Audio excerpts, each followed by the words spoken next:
Okay, well, I would like to welcome you so much. We're so glad you're here. Welcome to Conifer Area Council's November 2025 Town Hall meeting. And we are so glad to see you here. I know the mountain pine beetle is an epidemic proportion right now, so there's going to be so much information about that tonight. A very special thanks to Core Electric Cooperative and to Christy and Tiffany from Remax Alliance. They are our community supporters for tonight's meeting. So thank you to all of you. We'd also like to thank Conifer Jazzercise for providing water and for my marketing type guys at Conifer Area Council's webmaster for an awesome updated website, has lots of community information. My mountain town, Sharon Trilk, is here recording, and we also are recording, so it'll be on the Conifer Area Council website tomorrow, and we'll have a link out to everybody that we have an email address for. So be watching for that. So I hope you are ready for an hour of mind-blowing information. So that we all can get the most information from the experts that are here to speak. We ask that you, the audience, hold your comments and questions until after the presentations. We'll have another open house segment at about 8 o'clock, so from 8 o'clock to 8:30. So please hold your comments and questions until then. So what's going on around here? First of all, we have Beth Schneider someplace. She is going to talk about what all the Conifer Chamber has going this Christmas. There's a lot. Yes, there is. Beth. Thank you, Shirley. Good evening, everyone. Again, I just want to thank the Conifer Area Council for putting this together. Obviously, they're providing incredible information. I love seeing this as a standing room only occasion. So we're going to start with some slides about some of the festivities that we have coming up this year. As you can see, we have a lot going on. We have the Christmas parade. As you all probably are aware, is the 42nd annual Conifer Christmas Parade right there on Sutton Road. I'm proud to say that as of today, we have 23 floats. We'd love to see some more floats out there celebrating, and you can decorate a car, you can build a float, you can walk and pass out candy and enjoy the occasion. Also from 10 to 4 on the 6th, there'll be all types of activities right there on Sutton Road for you to enjoy. Santa, all kinds of activities, music and food. So we'd love to see you there. We also have here's how you enter your float and how you can volunteer. We need lots of volunteers. The Conifer Area Council does a lot to help us make this event happen. So you'd be supporting both of our organizations by volunteering on the 6th. We also have Light Up Conifer coming up. That's going to be starting on November 29th. And right now we have 8 lighting displays submitted. So we'd love to see a few more. If you'd like to decorate your home, your entire building of your business, or the storefront of your business, we'd love to have you participate. We have information at the table back here where you can sign up to do that, or you can go to our website. Another wonderful thing we have going on is happening on December 1st. And it's something called Neighborhood Connections. You might remember it from some of our other chamber activities, but this year we're doing it a little bit different. We have 4 different venues where neighbors are going to be able to get together based on their neighborhood.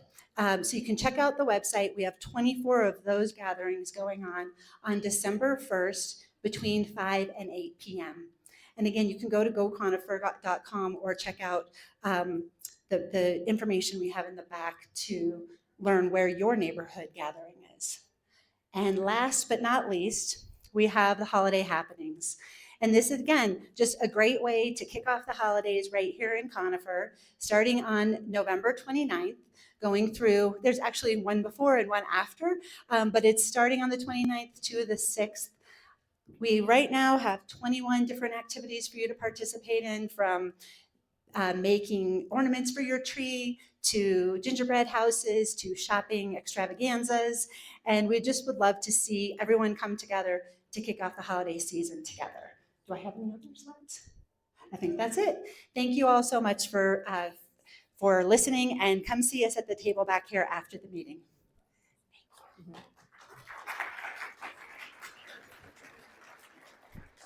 Thank you, Beth.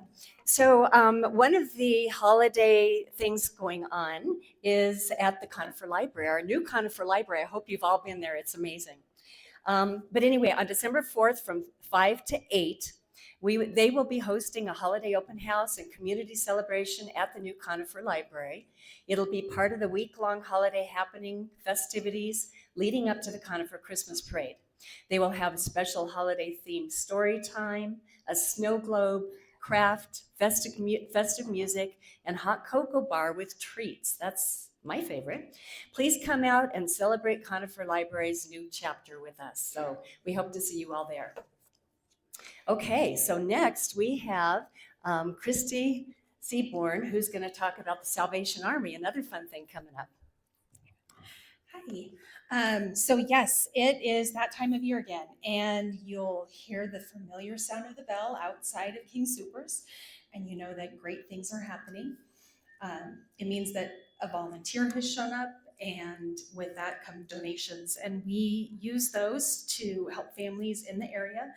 We've helped house people, put food on empty shelves, repair cars so people can get to work, help seniors feel seen and loved, and cover essentials like heat and medical care. 90% of all of the funds stay here in our community, and none of it will happen without somebody standing at the kettle. So if you have an hour, we just ask that you could come volunteer to ring the bell. You're not only volunteering, but you're improving lives. So there's a link up here, as well as sign up in the back of the room, and you can pick your time slot. Also, I want to say keep an eye out in the community for our virtual kettles. Those allow you to donate cashless at our local businesses, and again, that ensures that money stays here in the community. Thanks so much.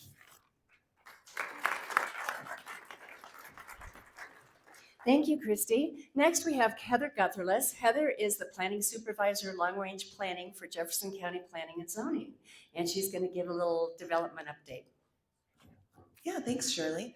Also, just as a public service announcement, I realized that as I walked over here from all the way over on that side of the room, I left my cell phone over there. So Murphy's Law will mean that it goes off because I forgot to turn it on silent when I got here. So you can just give me mean looks if it does start to go off. I'm going to give you a development update tonight. So on the next slide, it shows how many development cases are going on in the Conifer area. This is all in your packet as well. There are 30 cases. I have to say some of them are pretty old, and I try and kind of cull a few every time we do this. But there is the big highlights are that there's one new pre-application that I'll talk about, 3 rezoning updates, which are pretty minor. So if you have questions about those, you see them in your packet, you can come talk to me. I'll be way back at that table over there after I speak. And there's one subdivision plat update and one community meeting that's actually associated with the pre-app, and I will talk about those cases. Not on the next slide, but in 2 slides.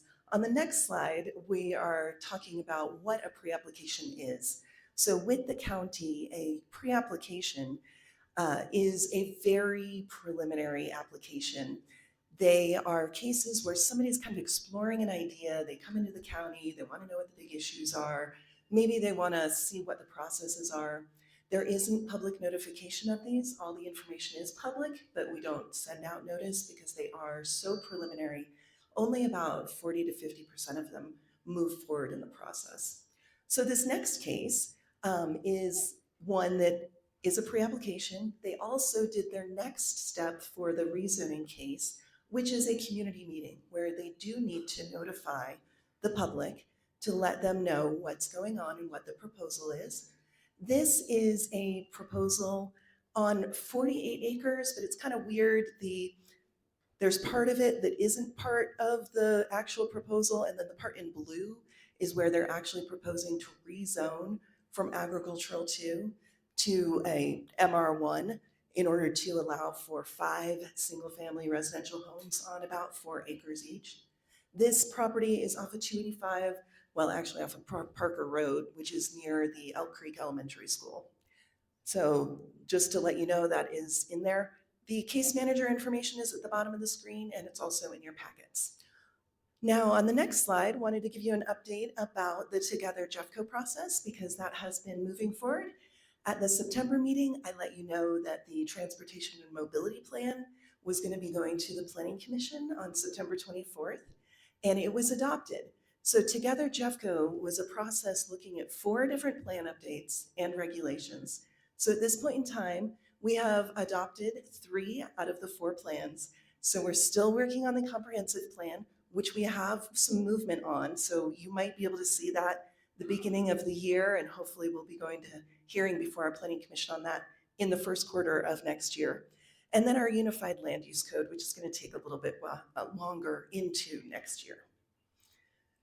There's also a couple of other regulation updates that may be very interesting to people. Short-term rentals. The county does currently have regulations regarding short-term rentals or VRBO or Airbnb. Those regulations are being updated, and a draft was sent out this summer. It went to the Planning Commission hearing November 12th, which was just last Wednesday. The changes were adopted, and there was a change to some of the road standards. It will be going to the Board of County Commissioners for final decision on the regulation on December 16th.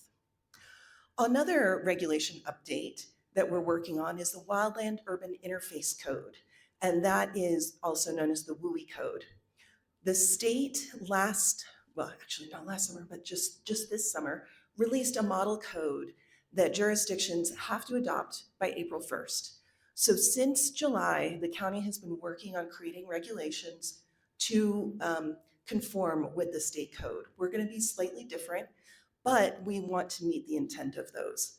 We are actually working on releasing a draft of that this week.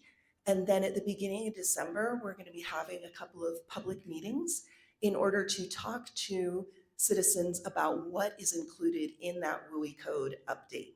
There is already, kind of like short-term rentals, there is already a regulations in the county that apply for defensible space of properties and then also for structure hardening. And these are updating those 2 items. Just to let you know, in the future, we do want to also look at access and water restrictions. But right now, we really need to focus on meeting the state code and making sure we meet that. So that's going to be with the Unified Land Use Code that we're going to do later in 2026, those access and water standards. I think that is all. I think the next slide is just thank you. So again, I am way back in the corner. My phone did not go off. Yay. Thank you very much. We'll talk to you in a little while.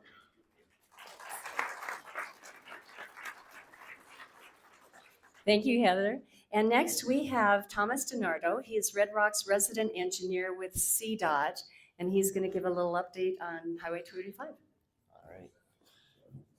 Good evening, everybody. My name is Tom DiNardo. I am a resident engineer with the Colorado Department of Transportation.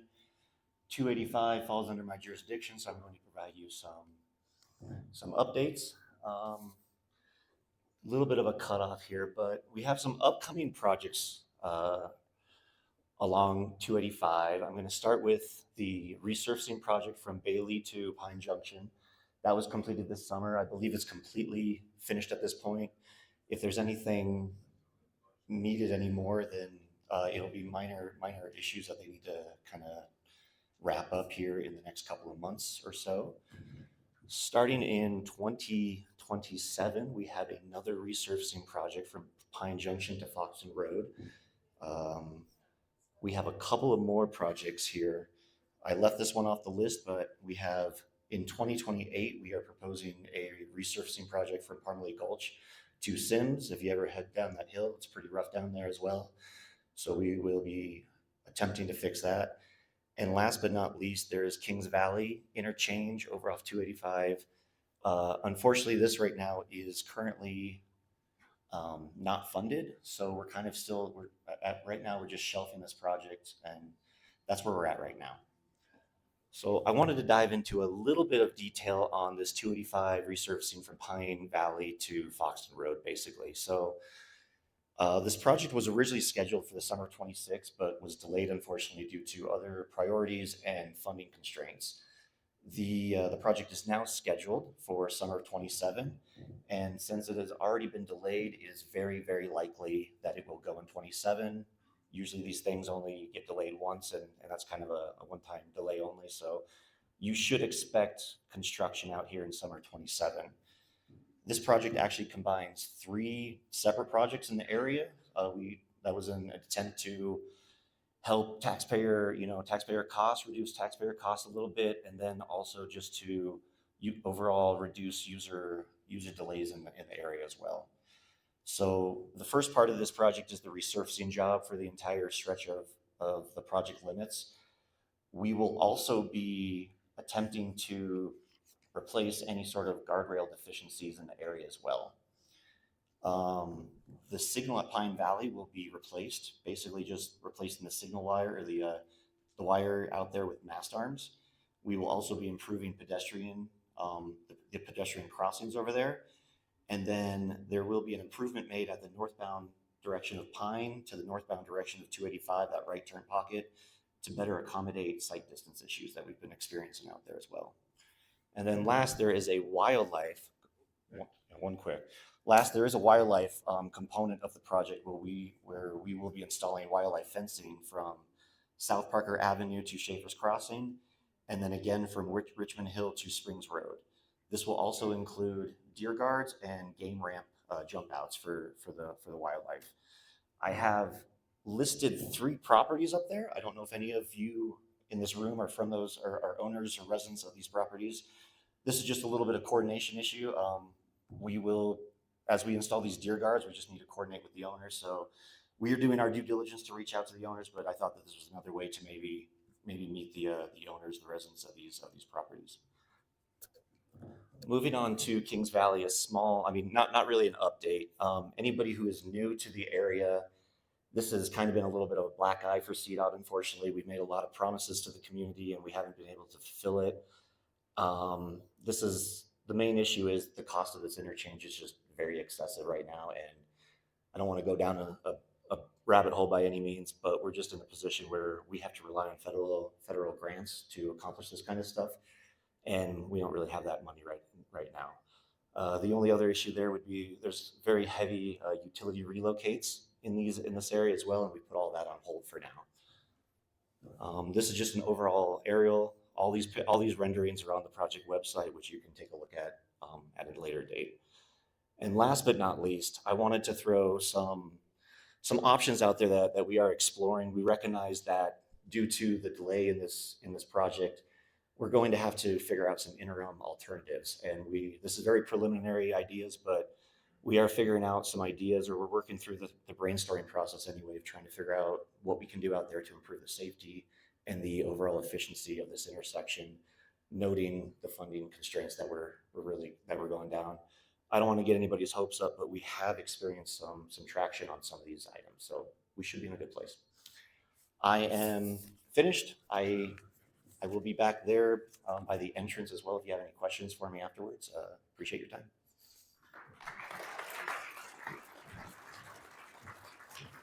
Thank you, Tom. So next we have Representative Tammy Story to give us a little bit of a legislative update. Tammy. Thank you. Good evening, everyone. What a great crowd. Amazing turnout. Hats off to all of you for being here. I'm Tammy Story. I'm the state representative for this area. The district that I represent is the foothills of Jefferson County, south of I-70, and then a portion of unincorporated Littleton around the Chatfield High School articulation area. Currently, the legislature is in the interim term.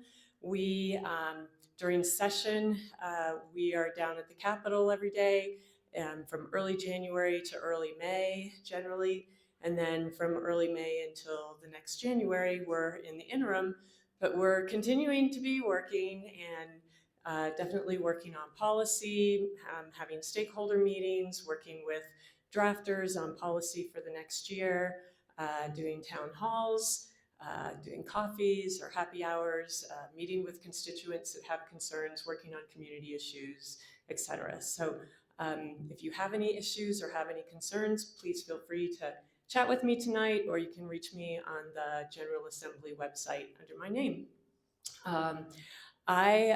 We have been busy this summer working on a number of things. The state has been working on the issue of SNAP benefits. You may or may not be aware that about 1 in 8 people here in Colorado are food insecure and utilize SNAP benefits, and 1 in 4 children utilize those benefits as well. Happy to hear that the SNAP benefits now have been distributed and should be out there on folks' EBT cards. The legislators in Jeffco put on a food drive last weekend, and it was great. I think we collected somewhere in the neighborhood of 4,700 pounds of food, and then the Action Center took all that and then divvied it up for all the food pantries in Jeffco. So Mountain Resource Center and Echo would have gotten some of that food. So any of you that might have helped out with that, thank you very much. I anticipate we will do some others in the future. And I would encourage any of you, if you have the capacity, to consider donating to those local resources, and Food Bank of the Rockies is totally happy to consider a financial donation, because they have the capacity to really get food at a much lower cost than any of us can buy it. So when you donate money, it's more helpful to them than if you bring down a case of peanut butter or something like that. Also wanted to share that what else? We have been working on several policies. I have 1 minute. Working on policies for this next year, and hope to be able to move some of those across. One is focused on human and bear wildlife contact to figure out. We're working on I'm working with CPW, Colorado Parks and Wildlife, to set up the scenarios so that we can encourage all of us to be more attentive to trying to keep our property safe from encroachment of bears into our homes or into our vehicles, because it's not safe for them and it's not great for you either. So working with them on that, and working on some other policies for public education, as well as other efforts to better ensure that, how can I frame this? To just better ensure that we have opportunities to protect our properties where we all live. So thank you so much for being here. Looking forward to chatting with any of you this evening, and thanks so much for your time.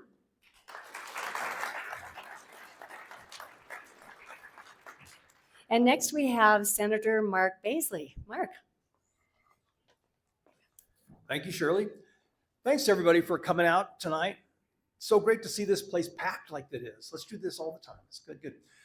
So this is the time of year when legislators submit our 5 bills. We're each allotted, all 100 of us, 65 state representatives and 35 state senators, and we each are allotted 5 bills to introduce for the session that's coming up, which will begin in mid-January and go through mid-May.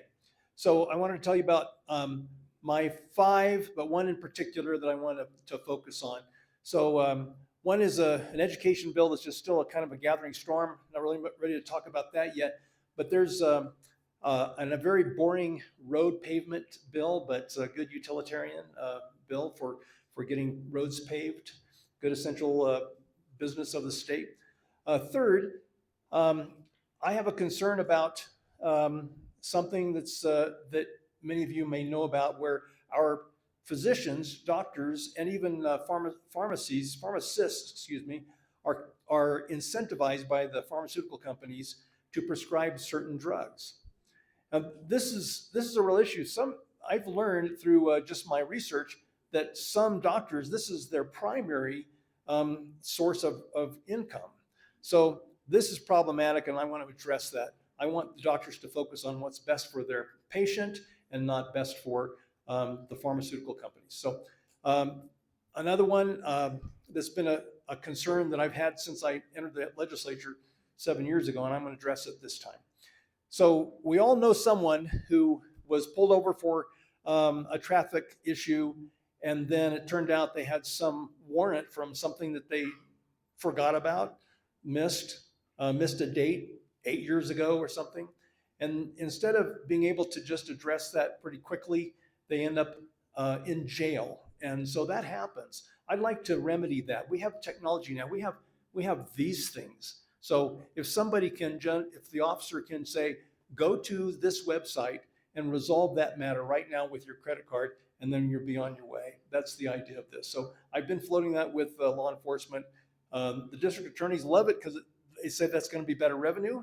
Law enforcement doesn't want to be bill collectors, but I think we're having a good compromise in how we can figure out how to do that. But anyway, that's coming. Lastly, this time every year, Jefferson County Schools holds the legislative breakfast where they invite those of us who represent Jefferson County to a breakfast. And so we always meet, as we did about a week ago, at one of the high schools, Warren Tech. And I brought up my biggest concern for Jefferson County Schools, which is the sexual misconduct issues that we've been hearing about a lot. That deeply concerns me, and I'm sure that it concerns you as well. So I was asking, what are you guys doing about this? Because I want this fixed. Parents need to be able to trust that when they hand their kids over, to trust you for several hours each day, that they will be treated right. I see it. So the superintendent proposed an interesting idea to me. She said that when there is a student who has sexual misconduct issues, they kick that student out as soon as they can. Good. Kick them out of the school, kick them out of the district. But then that student ends up in another school, another district, and that school has no idea of the problems that they need to address for that student coming in. So she suggested, and I like this idea, so I'm pursuing it, is the development of a registry for such things so that schools can check and see, do I have to specially handle this? But I'm going to extend that to employees as well, because that's where the bigger problem lies in Jefferson County. That's what I have a list on my phone right now of 33 violations of that misconduct that I could show anyone that's interested. But this is extremely important because we trust our education system to do a professional job of training their kids, and they primarily do. And we appreciate them, and we value our teachers. We also want to protect those students. They deserve that protection. Thank you all. Good night.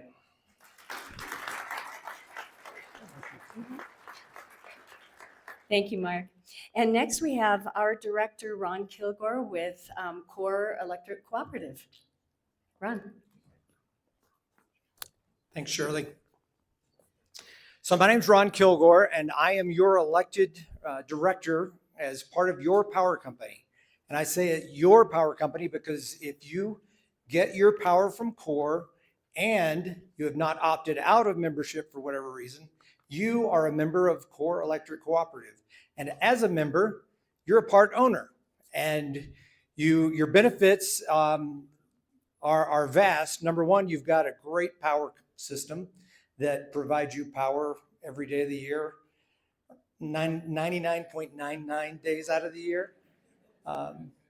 But you also have lower rates than our neighbors. Although they're all going up, everybody's power bills are going up. You also have lower rates than your neighbors in neighboring utilities. And you get capital credits. So once a year, we take some of the money that is excess in the company and we send it back, and you'll get bill credits, or if you're not getting active bills, you'll actually get a check. And one of the things I wanted to let you know is if you move out of the area, call the power company and tell them where you are, because you're going to be getting checks for the next 20 years. So we spend a lot of time and money trying to chase down people and giving them money. So please do that. The main topic we're here to talk about tonight is the pine beetle and what the power company can do to help you. So the pine beetle, as we've all seen in our forests, have decimated many hillsides, some of our properties. And you can obviously tell it when the tree starts to die, but there are actually indicators long before the tree starts to die. And it basically looks like little popcorn. These are called pitch tubes. And it looks like little popcorn that's on the side of the ponderosa pines. And I think the next slide is a close-up of that. You see little holes where they dig in, and then the pitch tubes are actually where the tree is trying to push the beetle back out. So it's pushing sap out, and it's making these little pitch tubes. So on the next slide, this is what we normally do to maintain the power distribution system in the high fire danger areas. Every 3 years, we do a full patrol, and that might include hiking the lines, just walking the lines. It could include drone inspection of the lines. We're looking, not only are we looking for lines that are having problems, but we're also looking for encroaching trees that are getting in the power lines. Corps spends about $6 million on this process every year. So there's a lot of money that goes in, and this helps our fire danger problems. Obviously, if we only do this every 3 years, this is not responsive to the pine beetle. A sudden infestation, 3 years doesn't help you because it happens just in the course of a few months. So I want to tell you a little bit about, because we all live in the mountain community, a lot of our distribution lines, these are the bare overhead lines, the high voltage lines, they may be going through your property. They very likely are on your property lines. And so most of us are probably fed from what we call a single phase line. So there's only 2 wires on that. And those are on the tops of the poles. And the right of way, the core right of way, is usually 20 feet wide on that area. The bigger lines, the 3-phase lines, like what that is 30 feet. And then the big lines on the side of the highway are 75 feet. So that's the area that Corps absolutely maintains, takes care of, kills all the growth. So the primary wires are the big ones on the top, and Corps, we really try to keep the trees out of that. So if you see any trees that are going into that, that's including trees that are taller than that are not in the right of way, but that can fall in, or that are leaning in that direction, please call and we can send a forester out.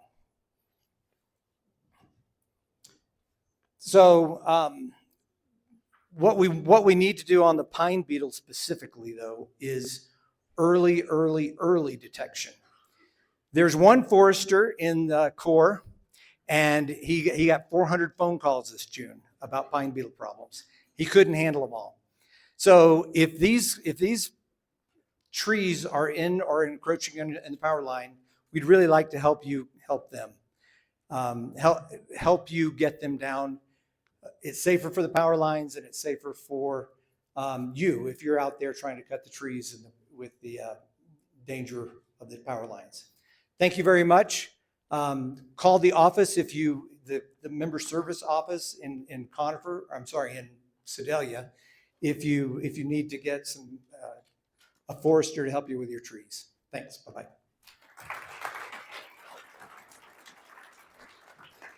Thank you, Ron.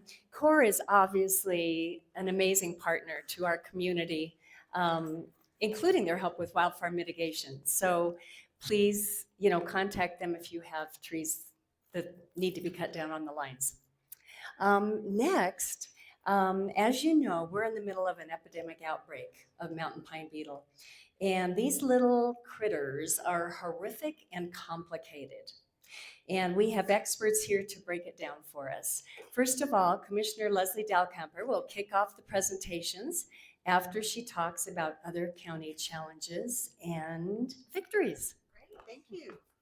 Thanks so much, Shirley. Hi, everyone. I'm Jefferson County Commissioner Leslie Dalkamper. I have the honor of representing Conifer. I sit on the Board of County Commissioners with Commissioner Zenzinger and Kerr, and we are very proud to represent all of you in all of Jefferson County.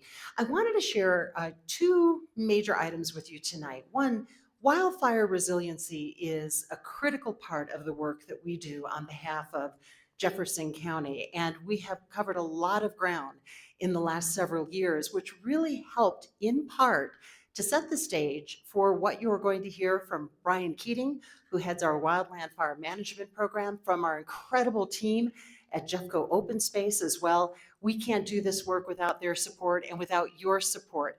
About 5-6 years ago, we put together what we called the Jeffco Wildfire Task Force. And that task force was charged with looking at what we can do on the front end to help lower the risk of wildfire right here in Jefferson County. As you know, Jefferson County's wildfire risk is 99% higher than most counties across the country. It's a staggering data point, which you may hear Brian talk a little bit more about in just a moment. When the task force came together, we looked at key areas that we prioritized to move forward, everything from improved and enhanced forest mitigation based on science. We also looked at how can we help support our community to help you mitigate your properties as well. We looked at increased communication to raise awareness. This is an incredibly well-educated community about wildfire resiliency. And in fact, I was on a panel a little bit earlier today talking about another topic that we all care a lot about, and that's the rising cost of homeowners insurance, especially in high wildfire risk areas like Conifer. I was talking with a realtor a little bit earlier today, and some of the stories are deeply concerning in terms of the availability, lack of access, the increased price around homeowners insurance. I'm proud to serve as a voice for Jefferson County and for counties across Colorado on the Colorado Fire Commission. I was appointed to the Colorado Fire Commission by the governor, and I serve on the insurance subcommittee. We're looking ahead to the next legislative session, working with the insurance commissioner and other partners to get our arms around this issue. It's a big one and it's complex. I also want to thank the current members of the Jeffco Wildfire Commission who do tremendous work. We have Sharon Trilk with us, who is one of our members. It's important to point out that we have community leaders who serve. We also have our fire chiefs who are amazing leaders throughout the community, our sheriff's office, as well as planning and zoning, road and bridge, and more, because we know that as a county, we cannot afford to operate in silos when it comes to wildfire resiliency, and know that we're working hard on your behalf. You're going to hear more about that in just a moment. My time is about to wrap up, so I want to mention one other issue, and you heard Representative Story touch on this a bit earlier. In Jefferson County, we have 38,000 people who receive SNAP benefits. 13,000 of those individuals are children. I want to take a moment to recognize you, our community, to recognize our food banks and others who stepped up to help people in need, our neighbors who needed it most over the last 2 weeks. And don't forget those 6,000 federal workers who went without a paycheck for 6 weeks as well. Thank you so much for your support. Know too that Jeffco took it seriously. As a county, we declared it an emergency. And I had a reporter from Channel 9 say to me, well, I don't necessarily think of hunger as an emergency. I think of wildfire, toxic spills, and more. We do, because in Jefferson County, we don't think anyone should go to bed hungry. Most of all, huge thanks to all of you. I think you deserve a round of applause for the work that you did to help support groups like Mountain Resource Center, ECHO, and others. Thanks so much, everyone. You can reach us at commish@jeffco.us. Thank you.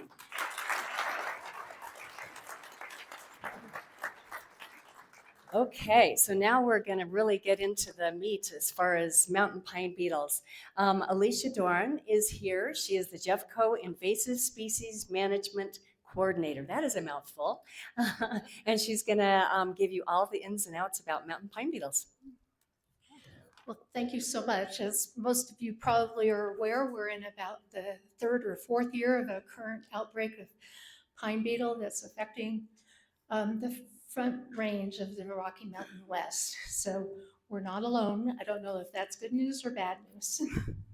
So I always like to start these kind of talks off with a quick quiz.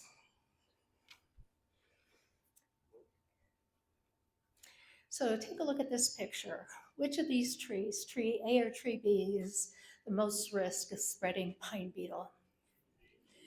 So all of those A, raise your hand. Oh man, you guys are great. So you're right, it's B. This time of the year, the beetles are in their larval form. They're living under the bark and they're in green trees. Next. So our invasive species management team has spent a lot of time in the last 2 years taking a look at properties from the public roads to try to identify current outbreaks. And so we've identified over 575 unique sites that have it. As you can tell, it ranges throughout our county. And again, it's in the mountainous areas where all of you guys have lovely pine trees, but those pine trees are what are at risk. Next. So the best way to tackle control of mountain pine beetles to understand its life cycle. So this time of the year, as I said, they're larvae and they're living under the bark. They're about this time of the year, under normal conditions, they're starting to shut down for the winter. And then they'll become active again in the spring. By July, they'll pupate. And then a couple of weeks after that, they emerge as adults. They fly to new trees where they mate and lay their eggs. The adult beetles then die. The eggs will hatch within a couple of weeks, and then the cycle starts all over again. So what are you looking for this time of year? You're looking at your green trees. You're looking for frass, which is a sawdust-like material that's pushed out of the tree by the adult beetles. That's usually in the crevices or at the base of the tree. You're going to be looking for the pitch tubes, which are hardened sap that as the tree becomes infested, it starts pushing more sap, and the sap, it comes out of the holes that the adult beetles had dug their way into the tree. And then you're also looking for the galleries. The adults have formed vertical galleries, and you'll find those will be packed with the frass as well.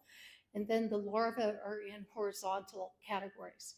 And so with bark beetles, the shape of the gallery is very distinctive as to the species. And so that's why we make a point that for mountain pine beetle, the larval galleries are directly horizontal. And then also you're going to be finding some blue stain fungus. Blue stain, the spores from the blue stain fungus are carried on the bodies of the adult beetles. And as they bore into the tree, it gets into the tree, moves into the ducts of the tree, and eventually it will prevent the tree from moving food and water throughout the trunk. So the best tool that you're going to learn here tonight is the timing of the life cycle of the beetle, but then also the timing for the control methods. So the first control method that you may want to consider is solar.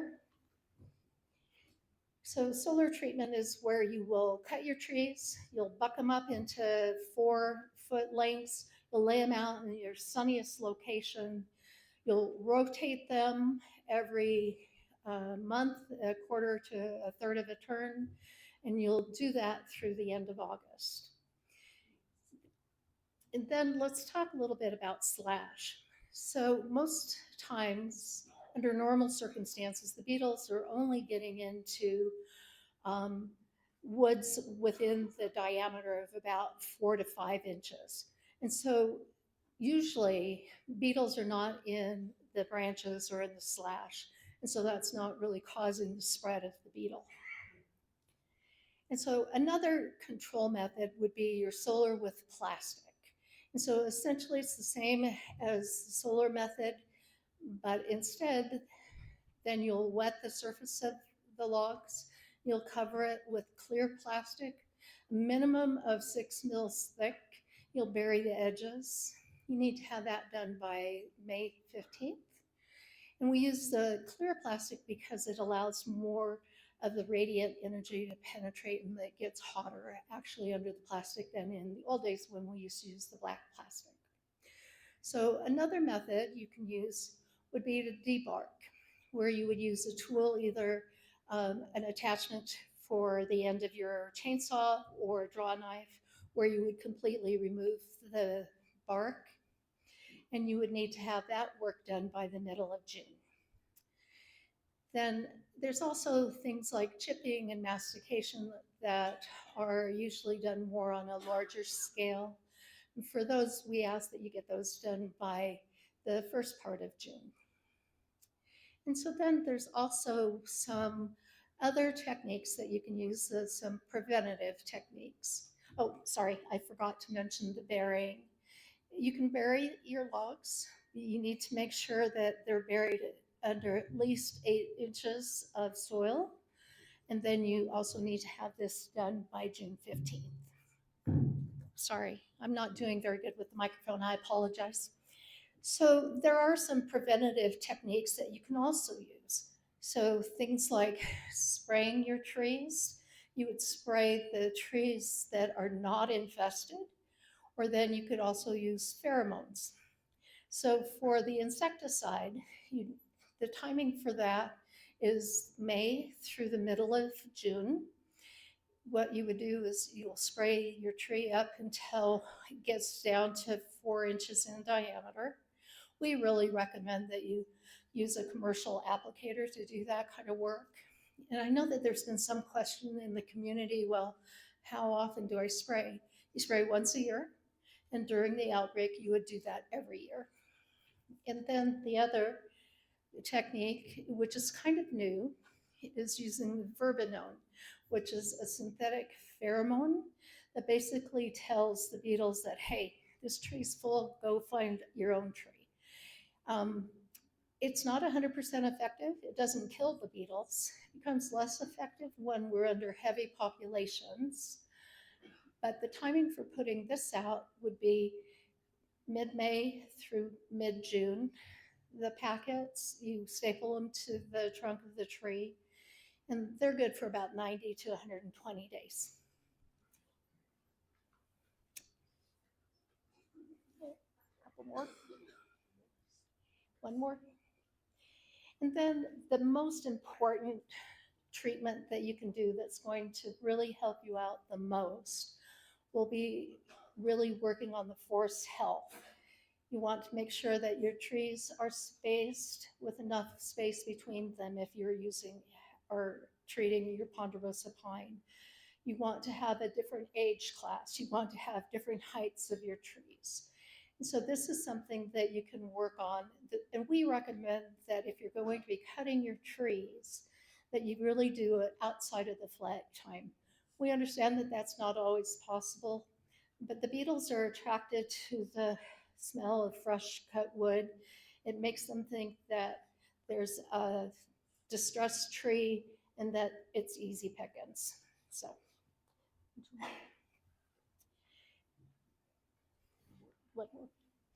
And so this time of the year is a great time to be out looking for your beetles. We really are recommending that you start early. We recommend that if you're going to be using a contractor that you get on their schedule, because their schedules are filling up really, really fast. And then the last, and I'm begging this, if you have logs that have live beetles at any stage, that you please don't move those stacks of wood until the beetles have flown.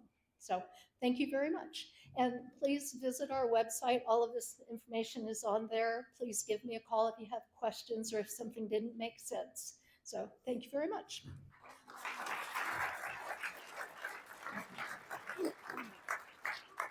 Thank you, Alicia. That was wonderful. Next, we have Tony Asiello. He is Natural Resources Team Lead with Jefferson County, and he's going to tell even more about mountain pine beetles. Awesome. There you go. Hi, everyone. Good to see you all again. If you've been to a bunch of these meetings, I've spoken a couple times on forest health, and this is kind of like the next chapter. So thanks for having us back. Oh, I think we're one. Okay, we'll stay here. So yeah, Alicia just gave us a great overview of private property, what to do for your mountain pine beetle. With Parks and Open Space, who I'm representing, we've gotten a lot of questions. What the heck are you guys doing? So I wanted to come here and tell you guys. First of all, this has been part of our forest management mindset since our inception back in 1972. The photo on your left was just taken earlier this year. That's not her grandmother, but it could be. That picture on your right was taken sometime late 80s, early 90s, and that was some of our initial mountain pine beetle treatment. So I just thought we've been doing it a while. Next slide, perfect. So let's talk about what we are doing. First of all is active control. And really the theme of what we're doing is what Alicia said. If you have questions, call Alicia. If you want to know what to do on your property, call Alicia. When we have questions, we talk to Alicia. I hope you see a theme. Anyway, so what are we doing? We're doing the stuff she just talked about. We are a larger landowner, so we are utilizing chipping a lot. You can see one we rented last year that took up to 19-inch trees. We use the masticator a lot. That can be good, especially for the slash Alicia described, but even some of the smaller trees that are hit. And then peeling is one that's really effective, and it is super, super fun for about 5 minutes. We use a tool, Alicia alluded to it, called a log wizard. It is super effective. It does peel the beetle, but it's not great on morale. We'll say that. So one more click. The problem with all of these is scale and access. Alicia just mentioned how many beetles are on private property. We also have a lot on open space, and we're doing our best to get to them, but these things are hard. They are very hard to do. We were able to do about 24 acres of concentrated mountain pine beetle work. And then in addition, we did over 800 hours of the log wizarding at various other parks. We only had one injury this year due to mountain pine beetle, which is about 2 less than usual. It is very physically demanding. It wears people out. We have a lot of repetitive stress injuries and stuff like that. So this isn't always the easiest stuff to do. Next slide. Prevention is way better. Treating a cold's fine. Not getting a cold is even better. So what are we doing? Again, guess what? We're doing what Alicia said. You should too. So some of the stuff we're doing, the pheromones she talked about, we're putting those up. Proper management of slash, we are really focusing on that over these next couple years. While the pine beetle is going to be epidemic, while we've got problematic clouds of beetles flying around, we are going to be paying way more attention to our slash. I forgot to put it on here, but we are so in one of our parks for now, and we're looking at expanding, we do actually do some of that preventative spraying as well that Alicia talked about. The most important thing we're doing, though, is creating those healthy forests like Alicia talked about. We are chasing beetle when they are impacting neighbors, when they're impacting other resources. We are attacking them when we need to. But the most important thing the forestry team is doing, like Alicia said, is creating healthy forests. Just like I said, it's way better to not get the cold than to treat the cold effectively. An ounce of prevention is worth a pound of cure, and I tried to come up with something clever with forestry, but I think that's about as good as it gets. And really what it is like Alicia talked about, the beetles are attracted to a stress pheromone that these trees put out. It's this incredible evolution that they've achieved, but they can smell when the trees are sick, basically. All of our trees are sick. If you've heard my presentations before, our forests are overcrowded and they're actually unnaturally overly crowded. And this is a packed room. If there was twice as many people in here, it'd be that much easier for diseases and bugs and stuff like that to spread. We would also, the competition in our over thick forests makes all of our forests be emitting that pheromone that can attract the beetle. So really our larger forestry projects that you've all heard me talk about ad nauseum before at some of these presentations, those are our best bet for prevention. So we'll go one more slide. Oh, okay. And then one more, a couple adjustments we've made. We are increasing our use of pheromones. And then this was a picture actually taken earlier, wrapping it up here. This is the pine beetle team we have for open space right now. That's it. We are adding 2 more seasonals, which we're really excited about. We're also, like Alicia said, we're adjusting our monitoring schedule and we're adjusting our treatment. Start now. There are contractors in this room that can help you out. I'm not advertising them, I'm advertising all of them. One more slide. So let's zoom in. We did a bunch of work at Elk Meadow, but we're going to zoom in down on this bottom left corner. As we were doing some of our landscape size treatments at Elk Meadow, totaling over several hundred acres, we were also monitoring for pine beetle, which is something we do every year. Last year, we found a patch of about 14 acres, had about 180 trees or so in it. We were able to treat that internally. The next year, we did a pretty good job on our property. We didn't get them all.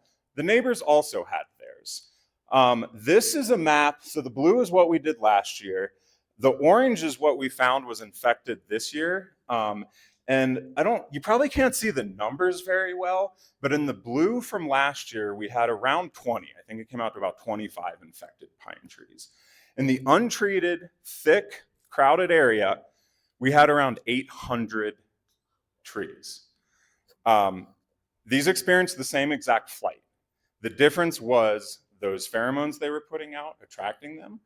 The difference was their ability to, not be basically calling for those beetles to attack them. Defensible space, forest thinning, fire reduction, all of it. It will help your beetles. If you care about beetles, do thinning. If you care about fire, do thinning. If you care about your wildlife, do thinning. So what else are we doing? Really quick. Last time I talked about Beaver Ranch. While we were there, we found some pine beetle. We treated that. In 2 years, we're going to Flying J to do, again, a landscapes treatment, but that's going to help pine beetle. And I got these out of order. Next year, we're heading to Meyer. 10 seconds. We were actually, because of some internal stuff, we were talking about pushing Meyer Ranch back a year because of the pine beetle, because this is so urgent. We have moved resources around within the natural resources team to make sure that this project gets done next year. This is essential for this community that we get this done along 285. So anyways, we're working, but the best thing you can do is listen to Alicia. Thank you.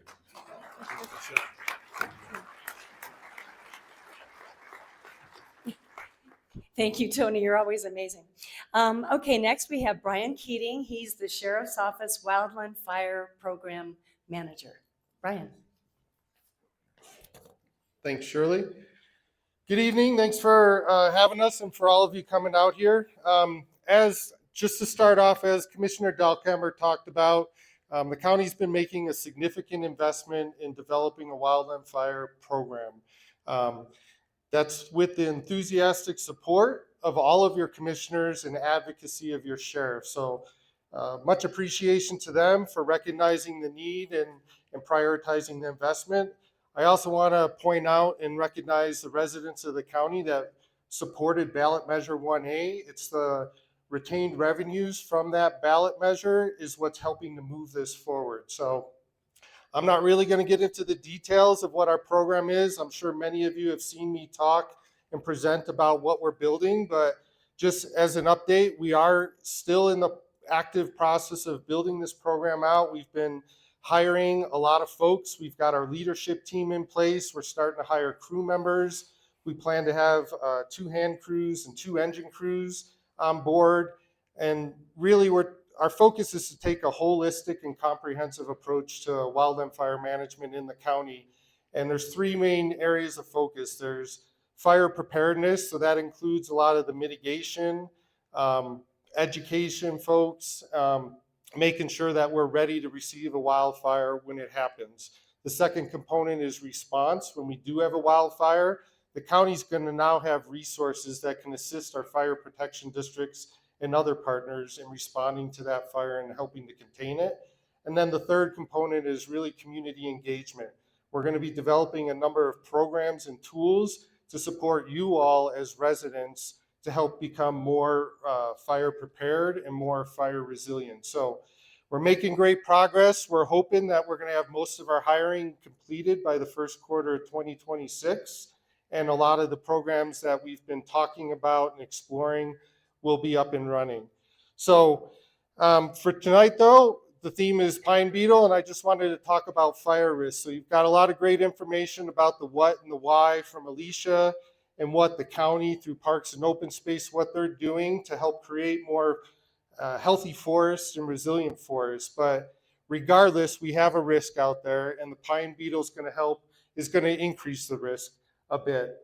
And so to echo what Tony would say, I would say the best defense is a healthy forest. And by you guys creating defensible space on your property, you're contributing to those healthy forests. So that's a primary thing that you can do in addition to what Parks and Open Space, Denver Mountain Parks, and other partners in the county are doing to create those conditions. Fire risk is obviously a concern. As this beetle epidemic proceeds through over time throughout the county, obviously we're going to have elevated fire risk when we're in that red needle stage, when the trees are actively dying. Once those needles fall, that fire risk actually starts to decrease. Having standing dead trees is obviously an eyesore and does create fuels out there in the landscape, but once we lose that foliage from those trees, our fire risk decreases significantly. So that's one of the good things out of all this, I guess, to look forward to, if you think of it that way. So really, for you guys as homeowners, we really want to focus on planning, doing the pre-planning for a wildfire incident. And so along those lines, you've heard a lot of people speak about it. If you're not registered in Lookout Alert, please do that. That is our county's primary notification system. When we have an incident, it will contain information about evacuations, who's being evacuated. The sheriff's office will be coordinating a lot of those activities. Be Your Own Hero campaign. So the county started this a few years ago. There's a lot of great resources and information in there on what you can do as an individual, as a property owner, to be better prepared. Making a family plan and discussing that plan, making sure there's awareness. Preparing a go bag, making sure you've got those important documents ready to go, or you know where they are so you can gather them. If you are called on to evacuate, it can be a very chaotic situation. So you want to think about that when we're not under those conditions.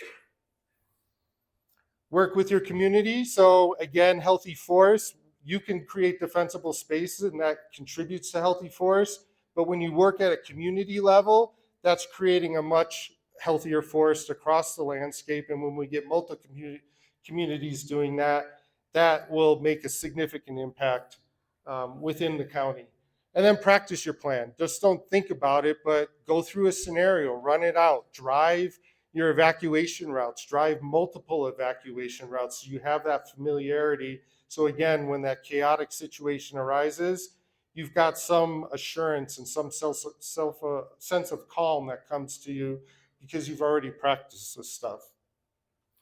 And more than anything, don't wait, evacuate. If you feel threatened, you don't have to be told to evacuate. The longer you wait, it means the more congested roads are going to be. So if you get out early, the better off you're going to be. If you need assistance, if you have large animals, don't wait to be told to evacuate. Take action proactively and go ahead and do that. So different things for you guys. So up in the Conifer area up here, you've got a very active and progressive fire protection district, Conifer Fire. Sign up for a home assessment. You can go to their website and there's links there that you can click on to get a home assessment and learn of specific actions you can do to make your home more fire resilient and fire resistant. And like we talked about, creating defensible space. So lots of things there. Focus on that first 5 feet around your house. Your gutters, harden your home, construction materials, fire resistant construction materials. Go ahead. And then, as Tony was talking about, slash management, disposing of that surplus slash on your property and getting it to some of the slash disposal sites so that that fire risk is eliminated or reduced. So that's really what my message is for you guys around fire risk. Tools that you can do, think about it now, be prepared. The other thing I want to echo is some talking points that we've been discussing. I want you to know and feel and have confidence that the county is obviously very aware of what's going on with beetle activity. There's been a lot of discussions, a lot of coordination is occurring, and we're talking with a lot of partners. It's just not the sheriff's office, our fire program, talking with Parks and Open Space and Alicia. We're also talking with Denver Mountain Parks, our fire protection districts, our watershed collaboratives. So there's a lot of discussion that's been going on for a while and trying to identify tools that we can create or provide to residents to help you be better prepared moving forward. Those discussions are ongoing. We don't know exactly what those tools or programs are going to be, but more to come. I think into the new year, we're going to be talking with our county commissioners about resources that we may be able to provide to residents to help you be more proactive, take action, and ultimately weather this pine beetle epidemic. So thank you. Thanks. Thank you, Brian. Just a couple things. First of all, a link will be going out to everybody on our email list, probably even tonight. You can also view this meeting on the Conifer Area Council website. A couple of other things, Conifer Rotary and the community ambassadors are working on the Pleasant Park Road Evacuation Route Mitigation Project. If you drive or live off of Pleasant Park Road, please talk to the community ambassadors over here because we have information for you that we need to get out. Please leave Conifer Area Council values everybody's input, and we are doing a survey. It will be launched at the beginning of January, so please be looking for that. Please leave your phone number and email if you'd like to get information about that community survey and future town hall meetings. I want to thank Cora Electric Cooperative and Christy and Tiffany from Remax Alliance again for their community support of tonight's meeting. And let's see, next town hall meeting will be Wednesday, February 18th. It will be about short-term rentals in our neighborhoods. What does that mean for you? There's a lot of information about that. So we hope to see you there. But before that, we hope to see you in the community at the Christmas parade and all of the things that are going on in December. This is a great community, and we just hope to see you all there. So thank you to all of our speakers. My goodness, you guys were amazing. And we also have wildfire mitigation specialists back here. We have the chamber. We have every speaker is sticking around to talk to you. We have the community ambassadors around here, the sheriff's department, open space. We've got our legislators. So please stick around and talk to them. That's what they're here for. They have information for you. And we will see you soon. Thank you so much for coming.